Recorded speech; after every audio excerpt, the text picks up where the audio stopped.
Hello student, welcome to new learning class. আজকে আমরা পড়ব ক্লাস 7-এর ইতিহাস, দ্বিতীয় অধ্যায় ভারতের রাজনৈতিক ইতিহাসে কয়েকটি ধারা, খ্রিস্টীয় সপ্তম থেকে দ্বাদশ শতক। তবে তোমরা তার আগে পুরোটা রিডিং পড়ে নিও। আমি যেগুলো ইম্পর্টেন্ট কোশ্চেন সেগুলো তোমাদের বলে দিচ্ছি। এখানে তোমাদের পড়তে হবে টুকরো কথা, বঙ্গ, বাংলা, বাংলাদেশ, পশ্চিমবঙ্গ। বঙ্গ নামটির প্রথম উল্লেখ পাওয়া যায় ঋগ্বেদের ঐতিহ্যের আরণ্যকে। এই কোশ্চেনটা খুব ইম্পর্টেন্ট, যে বঙ্গ নামটি প্রথম কোথায় পাওয়া গিয়েছে? ঋগ্বেদে। বঙ্গ নামটা প্রথম পাওয়া গিয়েছে ঋগ্বেদের ঐতিহ্যের আরণ্যকে। দেখো, এই কোশ্চেনটা তোমাদের এমসিকিউ এর মধ্যেও দেওয়া রয়েছে, দেখাচ্ছি তার।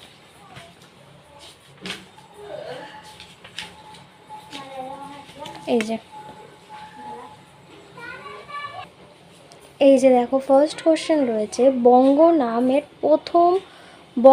প্রথম উল্লেখ পাওয়া গেছে কোন গ্রন্থে? ঐতিহ্যের আরণ্যকে, আইন আকবরী নাকি অর্থশাস্ত্র? তো বঙ্গ নামের প্রথম উল্লেখ পাওয়া গিয়েছে ঐতিহ্যের আরণ্যকে।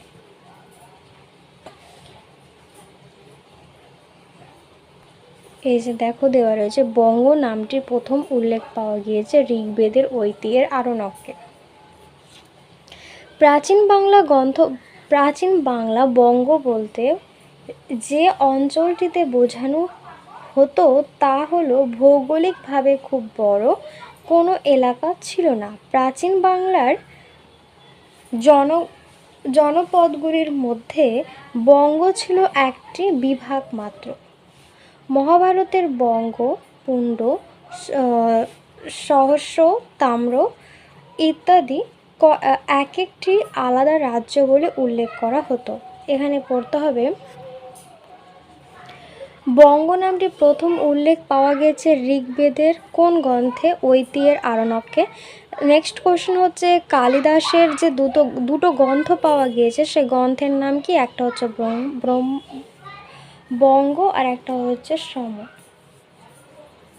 খ্রিস্টীয় ত্রয়োদশ শতকে ঐতিহাসিক মিনহাজ সিরাজের লেখাতেও বঙ্গ রাজ্যের কথা উল্লেখ আছে। মুঘল যুগের ঐতিহাসিক আবুল ফজল তার আইন আকবরী গ্রন্থে এই অঞ্চলকে সুবা বাংলা বলে উল্লেখ করেছেন। সুবা কথার মানে কি? সুবা কথার মানে হলো প্রদেশ বা রাজ্য। এখানে প্রশ্ন হতে পারে, মুঘল যুগের ঐতিহাসিক আবুল ফজল তার গ্রন্থের নাম কি? তার গ্রন্থের নাম হচ্ছে আইন আকবরী গ্রন্থ। সেটা কি নাম দেওয়া হয়েছে? সেটার নাম দেওয়া হয়েছে সুবা বাংলা। আর এখানে প্রশ্ন হতে পারে, সুবা কথার অর্থ কি? সুবা কথার অর্থ হলো প্রদেশ বা রাজ্য।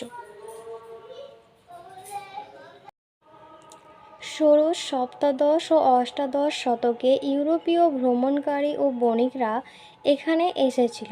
তারা এই দেশের নাম দিয়েছিল বেঙ্গলা। স্বাধীনতার আগে এই বিরাট ভূখণ্ড বাংলা বা বাংলাদেশ বা বেঙ্গল নামে পরিচিত। 1974 খ্রিস্টাব্দে দেশ ভাগের সময় বাংলার পশ্চিম ভাগের নাম হলো পশ্চিমবঙ্গ, আর পশ্চিমবঙ্গ স্বাধীন ভারতের একটা অঙ্গরাজ্য। এই সময় পূর্ব বাংলা চলে যাওয়ার নতুন এক দেশ নাম দেওয়া হয়েছে পাকিস্তান। অর্থাৎ এখানে বলা হচ্ছে কি, যে স্বাধীনতার আগে এটা একটা বিরাট ভূখণ্ড ছিল, বাংলা বা বাংলাদেশ বা বেঙ্গল নামে এটা পরিচিত ছিল। 1947 খ্রিস্টাব্দে যখন দেশ স্বাধীন হয়েছিল সেই সময় এটা ভাগ হয়ে গিয়েছিল। বাংলার যেটা পশ্চিম ভাগ ছিল সেটার নাম দেওয়া হয়েছিল পশ্চিমবঙ্গ। মানে পশ্চিমবঙ্গ হচ্ছে স্বাধীন ভারতে একটা অঙ্গরাজ্য, এবং এটা যখন পূর্ব দিকে চলে গিয়েছিল সেটার নাম দেওয়া হয়েছিল পূর্ব পাকিস্তান। 1971 খ্রিস্টাব্দে মুক্তিযুদ্ধের পর পূর্ব পাকিস্তানের স্বাধীন দেশ হলো, তার নতুন নাম দেওয়া হলো বাংলাদেশ। তাহলে পশ্চিমবঙ্গের স্বাধীন ভারতের একটি অঙ্গরাজ্যের নাম কি? পশ্চিমবঙ্গ। পশ্চিমবঙ্গ একটা হচ্ছে অঙ্গরাজ্য। 1947 খ্রিস্টাব্দে যখন দেশ স্বাধীন হয়েছিল সেই সময় পশ্চিমবঙ্গের একটা নাম দেওয়া হয়েছিল, মানে সেটা মানে বাংলার যে ভাগটা পশ্চিম দিকে চলে গিয়েছিল সেটার নাম দেওয়া হয়েছিল পশ্চিমবঙ্গ, আর বাকিটা যেটা মানে পূর্ব দিকের অবস্থান ছিল সেটাকে নাম দেওয়া হয়েছিল পূর্ব পাকিস্তান।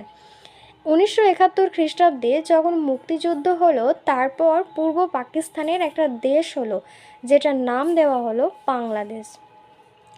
প্রাচীন বাংলার সীমানা প্রধানত 3টা নদী দিয়ে তৈরি করা হয়েছে।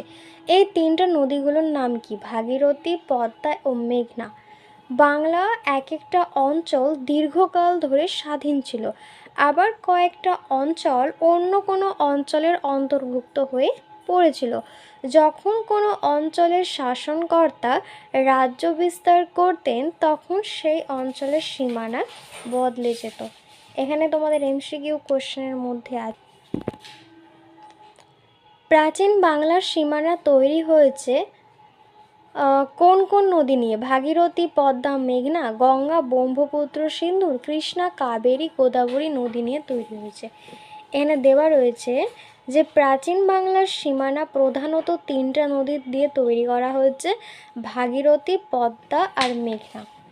এই যে প্রাচীন বাংলার সীমানা তৈরি হয়েছে ভাগীরথী, পদ্মা, মেঘনা নদীর মাধ্যমে। প্রাচীন বাংলার প্রধান অঞ্চলগুলি হল পুন্ড্রবর্ধন, বরেন্দ্র, বঙ্গ, বঙ্গাল, রাঢ়, সুদ, গৌড়, সমতট ও হরিকেল। সাধারণভাবে কোনো অঞ্চলে অধিবাসীদের নাম অনুসারে এই জায়গার নাম করা হয়েছে। বঙ্গ, গৌড়, পুণ্ড ইত্যাদির নামগুলো এক একটা জনগোষ্ঠীর নাম। তারা যেই অঞ্চলে থাকতো সেই অঞ্চলটির নাম অনুসারে এই নামগুলো দেওয়া হয়েছে। এটা তোমরা পড়ে নিও, আমি এটা বলছি। বঙ্গ। প্রাচীনকালে পদ্মা ও ভাগীরথী নদীর মাঝে ত্রিভুজের মতো দেখতে বদ্বীপ এলাকাকে বঙ্গ বলা হতো।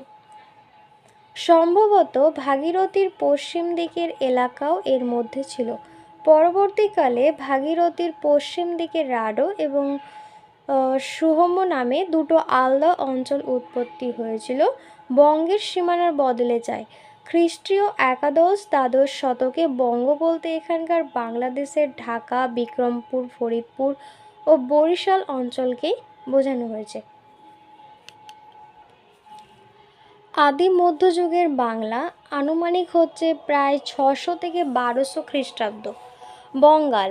বঙ্গাল অঞ্চল বলতে বঙ্গের দক্ষিণ সীমানাবর্তী বঙ্গোপসাগরের উপকূলকে চিহ্নিত করা হয়েছে। রাঢ়শ্রম।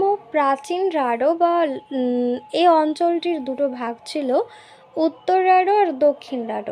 জৈনদের প্রাচীন ঐতিহ্য অনুসারে উত্তর রাঢ় ছিল বজ্রভূমি, দক্ষিণ রাঢ় ছিল সৌম্যভূমি, যেটাকে বলা হয় সুবহমভূমি এলাকা।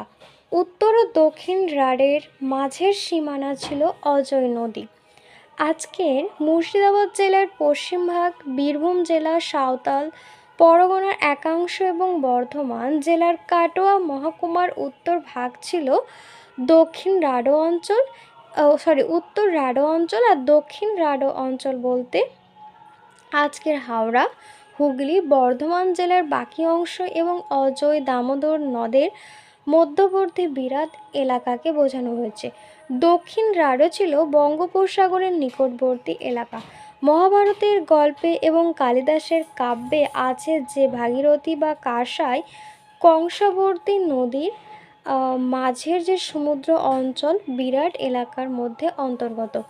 এখানে কোশ্চেন হতে পারে যেখানে রাঢ়র যে দুটো ভাগ ছিল সেটা কি? একটা হচ্ছে উত্তর আর একটা হচ্ছে দক্ষিণ।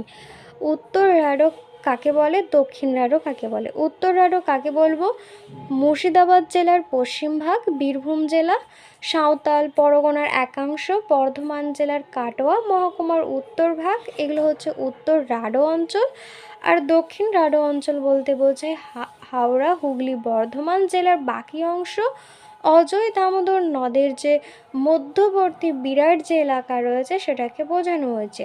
দক্ষিণ রাঢ় ছিল বঙ্গোপসাগরের একটা নিকটবর্তী এলাকা। মহাভারতের গল্প এবং কালিদাসের কাব্যে যে ভাগীরথী কাঁসার নদীর মাঝে যে সমুদ্র পর্যন্ত বিরাট এলাকা এখানকার অন্তর্গত ছিল। গৌড়, গৌড় বলতে কি বোঝানো হচ্ছে? অ্যাকচুয়ালি গৌড় মানে কি? জনগোষ্ঠীকে গৌড় বলা হয়। তো গৌড় বলতে জনগোষ্ঠীকে বোঝায়, যেটা প্রাচীন আর মধ্যযুগের একটা অঞ্চল, যেটাকে মানে প্রাচীন মধ্যযুগে যে একটা অঞ্চল ছিল, সে গুরুত্বপূর্ণ অঞ্চল, সেটাই হচ্ছে গৌড়। এবং গৌড় বলতে এখানে জনগোষ্ঠীকে বোঝানো হয়েছে। এখানে বলছে কি, প্রাচীন এবং মধ্যযুগে বাংলার গৌড় ছিল গুরুত্বপূর্ণ অঞ্চল। গৌড় বলতে একটা জনগোষ্ঠীকেই বোঝানো হতো। বরাহ মিহির রচনা অনুযায়ী মুর্শিদাবাদ, বীরভূম, বর্ধমান জেলার পশ্চিম ভাগ নিয়ে তৈরি হয়েছে সেকালের গৌড়। খ্রিস্টীয় সপ্তম শতকে রাজা শশাঙ্কর আমলে গৌড়ের সীমা পেরিয়ে গিয়েছিল। শশাঙ্কের রাজধানী হচ্ছে কর্ণ সুবর্ণ। এখানে কোশ্চেন হতে পারে যে শশাঙ্কের রাজধানীর নাম কি? শশাঙ্কের রাজধানীর নাম কর্ণ সুবর্ণ। ভাগীরথীর পশ্চিম পারে আজকের মুর্শিদাবাদ জেলা ছিল সেকালের গৌড়ের প্রধান এলাকা। শশাঙ্কের আমলে পুন্দ্রবর্ধন থেকে উড়িষ্যার উপকূল পর্যন্ত এলাকা গৌড়ের মধ্যে অন্তর্গত ছিল। অর্থাৎ গৌড় কতটা মানে অঞ্চলের মধ্যে অন্তর্গত ছিল? খ্রিস্টীয় অষ্টম নবম শতকে গৌড় বলতে সমগ্র পাল সাম্রাজ্যকে বোঝানো হয়েছে। সমতট, প্রাচীন সমতট ছিল মেঘনা নদীর পূর্ব দিকের এলাকা। বর্তমানে বাংলাদেশের কুমিল্লা, নোয়াখালী অঞ্চলের সমভূমিকে কেন্দ্র করে বিস্তৃত ছিল প্রাচীন সমতট। মেঘনা নদীর সমতটকে বাংলার বাকি অঞ্চল থেকে আলাদা করে রেখেছিল। এই কারণে সমতটকে প্রাচীন ইতিহাসের বাংলার সীমান্তবর্তী এলাকা বলা হয়। তাহলে সমতট কি? সমতট হচ্ছে মেঘনা নদীর পূর্ব দিকের এলাকা। বর্তমানে বাংলাদেশের কুমিল্লা, নোয়াখালী অঞ্চলকে কেন্দ্র করে এটা রয়েছে। এটা হচ্ছে একটা প্রাচীন সমতল অঞ্চল। মেঘনা নদীর সমতটকে বাংলার বাকি অঞ্চল থেকে আলাদা করে রেখেছে। এই কারণে সমতটকে প্রাচীন ইতিহাসের বাংলার সীমান্তবর্তী এলাকা বলে ধরা হতো। হরিকেল কি? সমতটের দক্ষিণ পূর্ব দিকের আজকের বাংলাদেশের চট্টগ্রামের উপকূল অঞ্চল প্রাচীন যুগে হরিকেল নামে পরিচিত ছিল। তাহলে হরিকেল বলতে কি বোঝানো হচ্ছে, বা হরিকেল কি নামে পরিচিত ছিল? তো সমতটের দক্ষিণ পূর্ব দিকের আজকের বাংলাদেশ চট্টগ্রামের উপকূল অঞ্চল প্রাচীন যুগে হরিকেল নামে পরিচিত ছিল। এবার হচ্ছে কি শশাঙ্ক। শশাঙ্ক কে ছিলেন? শশাঙ্ক তো একটা রাজা ছিলেন। তো এখানে বলা হচ্ছে কি শশাঙ্ক ছিল এক গুপ্ত সম্রাটের মহাসামন্ত।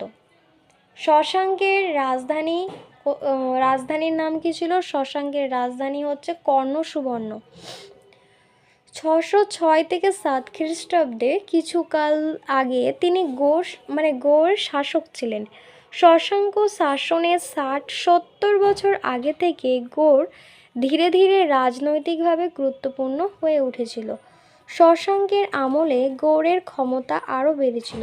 637 থেকে 38 খ্রিস্টাব্দে মৃত্যুর আগে পর্যন্ত শশাঙ্ক গৌড়ের স্বাধীন শাসক ছিলেন এবং তার রাজধানীর নাম কি ছিল? শশাঙ্কের রাজধানীর নাম কর্ণ সুবর্ণ। শশাঙ্কের শাসনকালে উত্তর ভারতের বিভিন্ন আঞ্চলিক শক্তি যেমন হচ্ছে মালব, কনেজ, স্থানীশ্বর, থানেশ্বর, কামরূপ, গৌড় প্রভৃতি নিজ নিজ স্বার্থে পারস্পরিক দ্বন্দ্ব বা মৈত্রীর সম্পর্ক বজায় রাখত। শশাঙ্ক সেই দ্বন্দ্ব অংশ নেন। সেভাবে উত্তর পশ্চিম বারাণসী পর্যন্ত তার রাজত্ব ছড়িয়ে পড়েছিল। শশাঙ্ক সমগ্র গৌড় দেশ, মগধ, তারপর হচ্ছে বুদ্ধগয়া অঞ্চল এবং উড়িষ্যার একাংশ নিজের অধিকারে আনতে পেরেছিল। উত্তর ভারতে ক্ষমতাধর রাজ্যগুলির সঙ্গে লড়াই করে শশাঙ্ক গৌড়ের মর্যাদা বৃদ্ধি করতে পেরেছিল। এই ঘটনা তার বিশেষ কৃতিত্ব লাভের পরিচয় পেয়েছিল।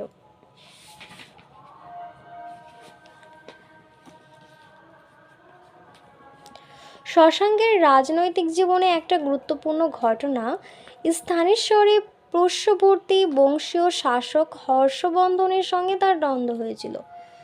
সকলোত্তর